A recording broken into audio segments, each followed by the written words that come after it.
దక్షిణ కొరియా అధ్యక్ష ఎన్నికల్లో ఉదారవాది అయిన డెమోక్రటిక్ పార్టీ అభ్యర్థి లీ జే మ్యూంగ్ విజయం సాధించారు.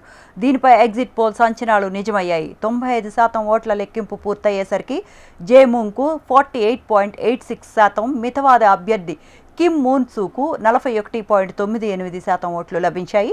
పలు టీవీ ఛానళ్లు నిర్వహించిన ఎగ్జిట్ పోల్స్లోనూ జే మ్యూంగ్ విజేత అని తేలింది. దేశ అధ్యక్షుడిగా ఉన్న యాన్ సుంగ్ యోల్ స్వల్పకాలంతో పాటు సైనిక పాలన విధించిన కారణంగా అభిశంసనకు గురైన పదవి కోల్పోవడంతో ఈ ఎన్నికలు జరిగాయి. ఎన్నికలకు ముందు జరిగిన సర్వేలు సైతం జే మ్యూంగ్ అవలీలగా గెలుపొందనున్నారని వెల్లడించాయి.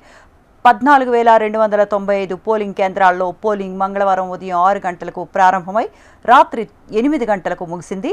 1.9 కోట్ల మంది తమ ఓటు హక్కును వినియోగించుకున్నారు. ముందస్తు ఓటింగ్లో మరో 1.5 కోట్ల మంది పాల్గొన్నారు.